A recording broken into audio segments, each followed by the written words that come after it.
எல்லாருக்கும் வணக்கங்க. தனகாரகன் சொல்லக்கூடிய குரு பகவானுடைய அதிசார பயிற்சி காலகட்டத்தில் நம்மளுடைய வாழ்க்கையிலையும் வாழ்வாதாரத்திலையும் இந்த பிரபஞ்சம் எந்த மாதிரியான மாற்றங்களை தரப்போகுதுன்றது பற்றி தானுங்க ஆதாரபூர்வமாக வேதகால முறையில் துல்லியமாக இந்த பதிவில் நம்ம பார்க்க போகிறோம். அக்டோபர் மாதம் 18ஆம் தேதியிலிருந்து டிசம்பர் மாதம் 5ஆம் தேதி வரை, ஐப்பசி மாதத்துக்கு ஐப்பசி மாதம் 1ஆம் தேதியிலிருந்து கார்த்திகை மாதம் 19ஆம் தேதி வரை 47 நாட்கள் தனகாரகன் சொல்லக்கூடிய குரு பகவான் அதிசாரத்தில் இருக்கக்கூடிய காலகட்டம். நிறைய பேருடைய வாழ்க்கையிலையும் வாழ்வாதாரத்திலையும் மிகப்பெரிய மாற்றங்கள் ஏற்பட போகுது. அதில் எந்த விதமான மாற்று கருத்தும் கிடையாது.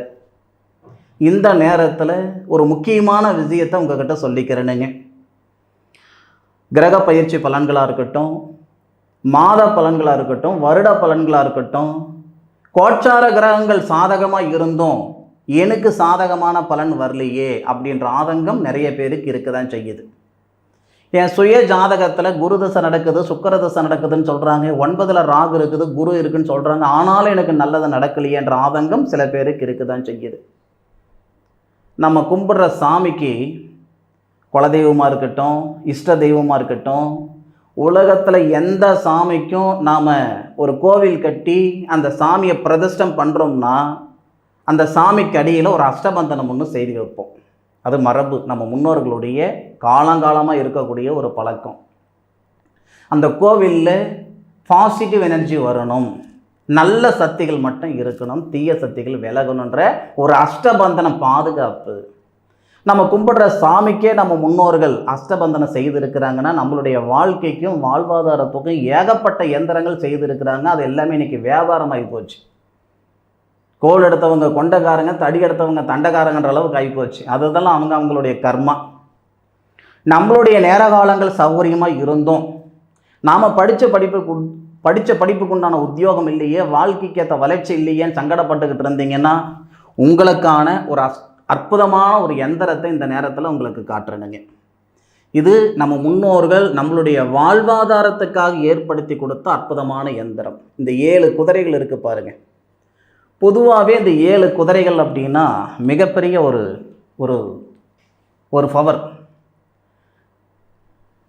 நம்ம உடம்பில் இருக்கக்கூடிய சக்கரங்கள்ல இருந்து துவரங்கள்ல இருந்து 7 பிறவைகள் பார்த்தீங்கன்னா 7, உலக அதிசயங்கள் பார்த்தீங்கன்னா 7, இந்தியாவில் இருக்கிற அதிசயங்கள் பார்த்தீங்கன்னா 7, கிரகங்கள் இந்த ராகு கேது கழிச்சு 7, நாட்கள் பார்த்தீங்கன்னா 7, வானவில் பார்த்தீங்கன்னா 7, சப்தங்கள் 7, ஸ்வரங்கள் 7, திருக்குறள் பார்த்தீங்கன்னா 330, அதனுடைய எண்ணிக்கை பார்த்தீங்கன்னா 7.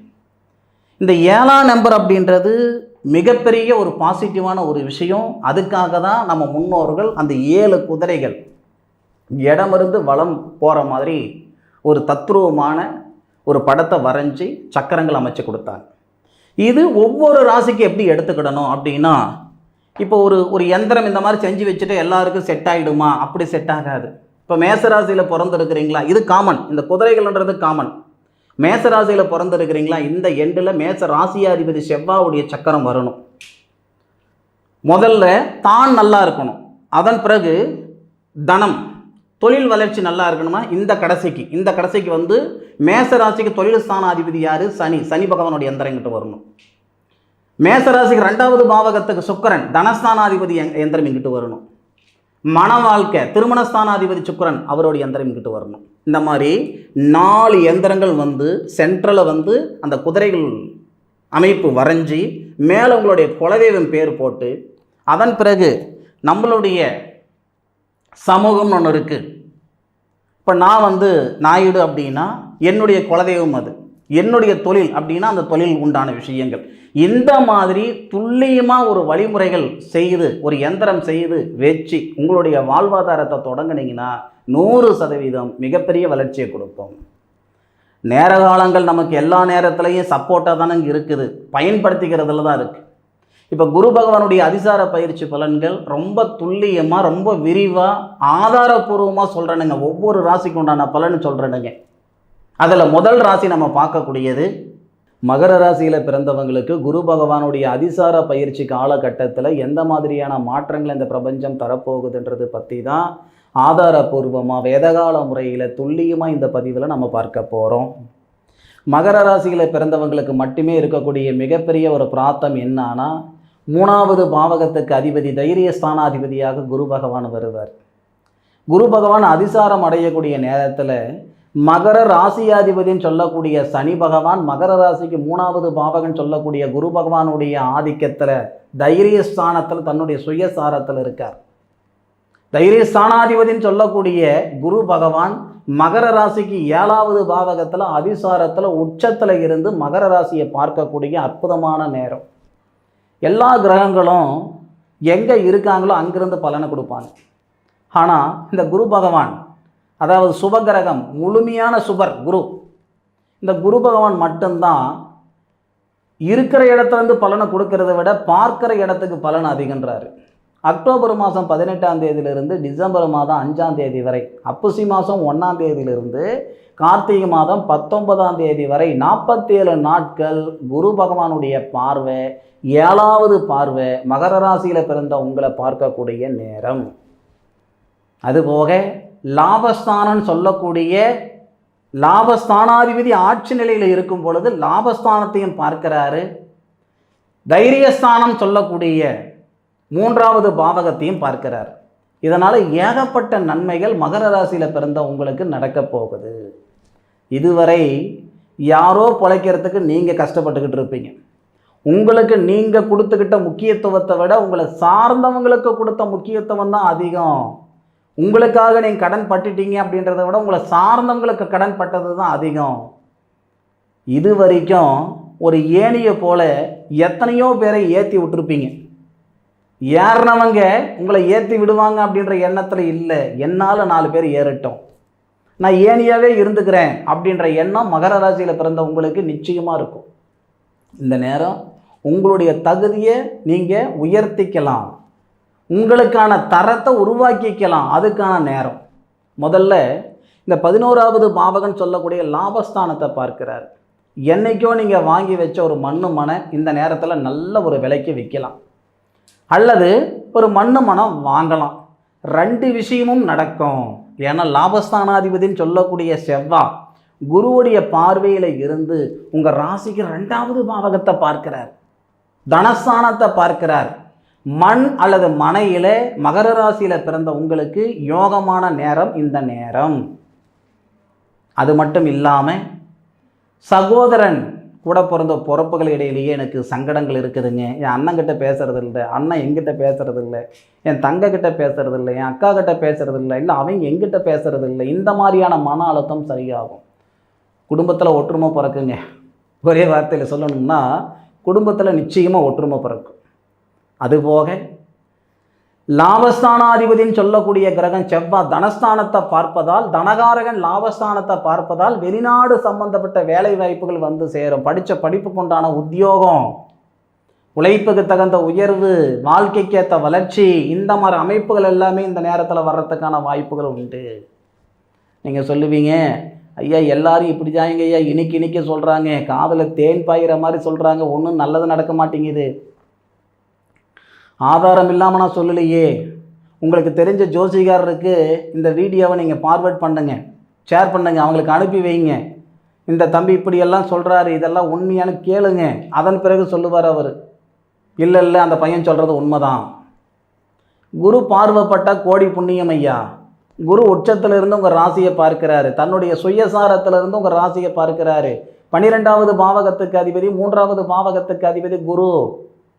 கணவன் மனைவிக்குள்ளே இருக்கிற கருத்து வேறுபாடு சரியாகும், காதலர்களுக்கிடையில் இருக்கக்கூடிய கருத்து வேறுபாடு சரியாகும், விரைய செலவுகள் குறையும், உங்களுக்கான நேரம். சந்தர்ப்பம் கொடுத்தாதானே நம்மளால் சாதிக்க முடியுமா அல்லது சம்பாதிக்க முடியுமா நம்ம காட்ட முடியும். கிணத்துல போட்ட கல் மாதிரி ஒரே இடத்துல இருந்துட்டீங்க இந்த நிமிஷம் வரைக்கும். ஏண்டா இருக்கும், எதுக்குடா இருக்கும், என்னடா வாழ்க்கை, என்னடா பொழப்பு, இந்த ஆதங்கம் இருக்குதானே செய்யுது. அக்டோபர் 18லேருந்து சொல்லுங்கள், எவ்வளோ ஓட போகிறீங்கன்னு பாருங்கள், எந்த அளவுக்கு வளர போகிறீங்கன்னு பாருங்கள். ஆர்வம் மட்டும் இருந்தால் போதாது, உழைப்பு மட்டும் இருந்தால் போதாது. ஒரு பள்ளிக்கூடத்தில் ஒரு வகுப்பில் 30 பிள்ளைங்க படிக்கிறாங்கன்னா அந்த 30 பிள்ளைங்களுக்கும் ஒரே மாதிரியான பாடம் தான் ஆசிரியர் எடுப்பாங்க. ஒரு குருகுலத்தில் 30 பிள்ளைங்களுடைய எண்ணம் மதிப்பெண் எடுக்கணுன்ட்டு 30 பிள்ளையில் ஒத்த பிள்ளை தான் மதிப்பெண் எடுக்குது. அதாவது முயற்சி இருக்கணும். முயற்சியோட நேர காலங்கள் சாதகமாக இருந்தால் ஒருத்தரால் சாதிக்க முடியும். இன்றைக்கி சாதிச்சிருக்கிற யார் கேட்டாலும் சாதிக்கிறதுக்கான நேரத்தை இந்த பிரபஞ்சம் ஒரு சந்தர்ப்பம் கொடுத்துருக்கும். ஒரு சந்தர்ப்பம் கொடுத்ததுனால தானே எல்லாராலையும் சாதிக்க முடிஞ்சது. மகர ராசியில் பிறந்த உங்களுக்கு இந்த பிரபஞ்சம் கொடுக்கக்கூடிய சந்தர்ப்பம் அக்டோபர் 18 டிசம்பர் 5 முயற்சி பண்ணி பாருங்க. முயற்சி பண்ணதுக்கப்புறம் எனக்கு சொல்லுங்கள், நடந்தது நடக்கலை, நீ சொன்னது உண்மை பொய்ன்றது அப்புறம் எனக்கு சொல்லுங்கள். ஏட்டு சுரக்காய் கறிக்கு உதவாது. இது நீங்கள் எப்படி நினைக்கிறீங்களோ நான் நிச்சயமாக சொல்கிறேன். ஏட்டு சுரக்காய் கறிக்கு உதவாது. புத்தகத்தில் இருக்கிறது வேத வாக்குன்னு சொல்லிட மாட்டேன், அனுபவபூர்வமாக சொல்கிறேனுங்க. இந்த கிரகம் இந்த இடத்துல இருக்குது, இந்த சாரத்தில் இருக்குது, இத்தனை டிகிரியில் இருக்குது, இதனால் இந்த விஷயம் நடந்தே தீரும், ஆதாரபூர்வமாக சொல்கிறேன். நீங்கள் அனுபவித்து சொல்லுங்கள். அது மாதிரி இன்னொரு விஷயம் என்னென்னா, மகர ராசியில் பிறந்தவங்க எல்லாருக்கும் ஒரே மாதிரியான பலன் வர்றதில்லை. ஒவ்வொருத்தருக்கும் ஒவ்வொரு விதமான ஒரு எதிர்பார்ப்பு இருக்கும். ஆனாலும் பிரதானமான எதிர்பார்ப்பு பொருளாதாரம், மன வாழ்க்கையில் நிம்மதி, சந்தோஷம். இந்த மாதிரி பிரதானமான எதிர்பார்ப்புகள் இந்த நேரத்தில் சரியாகுமே இல்லையா? லாபஸ்தானத்தை பார்க்கக்கூடிய குருவாக இருக்கட்டும், உங்கள் ராசியை பார்க்கக்கூடிய குருவாக இருக்கட்டும். சில பேருக்கு புத்திரபாக்கியத்தில் இருக்கிற சங்கடங்கள் சரியாகும். சில பேர் பூர்வீகத்திலிருந்து வெளியேறதுக்கான வாய்ப்புகள் ஏற்படுத்தும். இந்த நேரம் உழைக்கிறதுக்கான நேரம் மட்டும் கிடையாது, உருப்படுறதுக்கு உண்டான நேரம். மனசில் வச்சுக்கோங்க, இது நாம் உருப்படுறதுக்கு உண்டான நேரம், அடுத்த லெவலுக்கு வர்றதுக்கான நேரம். ஐயா நான் மறுபடியும் சொல்கிறேன், அனுபவித்து சொல்லுங்கள். பலன் பளிச்சுதான் பளிக்கலியான்றதை அனுபவித்து சொல்லுங்கள். குரு பார்வைப்பட்டால் கோடி புண்ணியம். அப்பேற்பட்ட குரு பகவான் உச்சநிலையில் இருந்து தன்னுடைய சுய சாரத்திலிருந்து உங்கள் ராசியை பார்க்குறாரு. உங்களால் எந்த அளவுக்கு ஓட முடியுமோ அந்த அளவுக்கு ஓடுங்க. உங்கள் ராசியை மட்டும் பார்க்கல, உங்கள் ராசியாதிபதினு சொல்லக்கூடிய சனி பகவானையும் பார்க்கிறார். இது உங்களுக்கான நேரம், பிரமாதமான நேரம், பயன்படுத்திக்கோங்க. உங்களுடைய முன்னேற்றத்தில் இருக்கக்கூடிய தடைகள் எல்லாம் நீங்க போகுது. லாபஸ்தானாதிபதி தனஸ்தானத்தை பார்க்கிறார். பொருளாதார ரீதியாக இருக்கிற சங்கடங்கள் சரியாகும். இதுதாங்க ஐயா உங்களுக்கான நேரம். அதுபோக இந்த வீடியோவுடைய தொடக்கத்தில் ஒரு அஷ்டபந்தனத்தை உங்களுக்கு நான் காட்டியிருப்பேன். எந்த கோவிலை கட்டினாலும் ஒரு சாமியை பிரதிஷ்டம் பண்ணும்போது சாமிக்கு அடியில் ஒரு அஷ்டபந்தனம் ஒன்று செய்து வைப்பாங்க. நம்ம வணங்குற கடவுளுக்கே பாதுகாப்பு வளையம் நம்ம செய்து வச்சு தான் ஒரு கோவிலை கட்டுறோம். நம்ம வாழ்வாதாரத்துக்கு, நம்ம வாழ்க்கைக்கு நம்ம முன்னோர்கள் எத்தனையோ எந்திரங்கள் சொல்லியிருக்காங்க. எல்லாமே இன்றைக்கி வியாபாரமாகி போச்சு. கோல் எடுக்கிறவங்க கொண்டைக்காரங்க, தடி எடுக்கிறவங்க தண்டைக்காரங்க. நீ என்ன யோகியமாயான்னு நீங்கள் என்ன கேட்கலாம். நான் கொடுக்குற வேலைக்கு இந்த உலகத்தில் யாரும் தரமாட்டாங்க எந்திரத்தை. கையால் எழுதி கொடுக்குறேனுங்க. என் தாத்தனுடைய தாத்தன் அவங்களுக்கு கொடுத்த கலை என் அப்பனுக்கு அப்பன் மூலிமா எனக்கு வந்திருக்கு. இந்த கலையை நான் விற்கல, இந்த கலையை விற்கிறேன்னு வச்சுக்கோங்களேன், அதுக்கு பேர் வேறு. அந்த பொருளுக்கு என்ன காசோ அந்த காசு மட்டும் கொடுத்து நீங்கள் வாங்கிட்டு போங்க. என் பொழப்புக்கு என் புத்தியே எனக்கு மூலதனம், என்னுடைய மூலதான் எனக்கு மூலதனம். நாலு ஜாதகம் பார்த்தா 10 ரூபாய் சம்பாரிச்சிட்டு போகிறேன். இது எந்த பிரதை பலனும் எதிர்பாராமல் வேலை நிமித்தமாக, மரியாதை நிமித்தமாக நான் செய்து கொடுக்கக்கூடிய எந்திரம் ஒவ்வொருத்தருக்கும் ஒவ்வொரு மாதிரி இருக்கும். நம்மளுடைய ஜாதகத்தை வச்சு, நம்ம குலங்கோத்திரம் வச்சு, நம்மளுடைய குலதெய்வத்தை வச்சு தான் அந்த எந்திரத்தை செய்து கொடுக்கணும். சரியா? இந்த எந்திரத்தை ப்ரமோட் பண்ணுறதுக்கான வீடியோ அது கிடையாது. அது எனக்கு அவசியமே இல்லை. உங்களுக்கு தேவைன்னா நீங்கள் செஞ்சுக்கோங்க, நல்லா இருக்க போகிறீங்க. சரிங்களா? இது உங்களுடைய வாழ்க்கையில் மாற்றங்கள் கொடுக்கும், வாழ்வாதாரத்தை உயர்த்தி கொடுக்கும். சரியா? இது நிச்சயமாக உங்களுக்கு ஒரு பக்கபலமாக இருக்கும், பாதுகாப்பாக இருக்கும். சரியா? தேவைப்படுறவங்க அந்த எந்திரங்கள் பயன்படுத்திக்கோங்க. செம்பாக இருக்கட்டும் அல்லது பித்தளையாக இருக்கட்டும், வசதி இருந்தால் வெளியில் செஞ்சுக்கோங்க அல்லது தங்கத்தில் செஞ்சுக்கோங்க, அது உங்கள் பாடு. ஆனால் செய்முறை சரியாக இருந்தால் செயல் சரியாக இருக்கும், வழிகாட்டி சரியாக இருந்தால் வழி சரியாக இருக்கும். உங்களுடைய வாழ்க்கைக்கும் சரி, வாழ்வாதாரத்துக்கும் சரி, ஏதோ ஒரு வகையில் முழுமையான காரணமாக இருப்பேன். அதில் மாற்று கருத்து இல்லை. ஜோதிடர் அப்படின்றது வழிகாட்டி, ஜோதின்றது வெளிச்சம், ஜோதிடம் அப்படின்றது வெளிச்சம் இருக்கும் இடம். ஜோதிடர் அப்படின்னா வழிகாட்டி. அவன் தப்பாக இருக்கக்கூடாது, நான் தப்பாக இருக்க மாட்டேன். உங்களுடைய பாவம் எனக்கு வேண்டாம். நான் படித்த கலை, நான் படித்தேன்றதை விட என் முன்னோர்கள் எனக்கு கொடுத்த ஒரு பொக்கிஷம் ஐயா இந்த கலை. இந்த கலையை யாருக்கிட்டையும் நான் விற்க மாட்டேன். சரியா? இந்த கலையை உங்களுக்கு கொடுக்குறேனுங்க, பயன்படுத்திக்கோ. சரிங்க, மகர ராசியில் பிறந்த உங்களை சந்தித்ததில் மிகப்பெரிய மகிழ்ச்சி. மகர ராசியில் பிறந்தவங்களுக்கு இந்த பதிவு பயனுள்ளதாக இருக்கும் அப்படின்ட்டு அது பயனுள்ளதாக இருக்குன்றதில் எந்த விதமான மாற்று கருத்தும் கிடையாது. மீண்டும் அடுத்த ஒரு அற்புதமான தருணத்தில் மகர ராசியில் பிறந்த உங்களை சந்திக்கும் வரை உங்களிடமிருந்து விடைபெறுவது உங்கள் வீட்டு ஜோதிட நண்பனான மா காளிதாஸ் மணிகண்டன். திருச்சிற்றம்பலம். வாழ்க வையகம், வாழ்க வளமுடன்.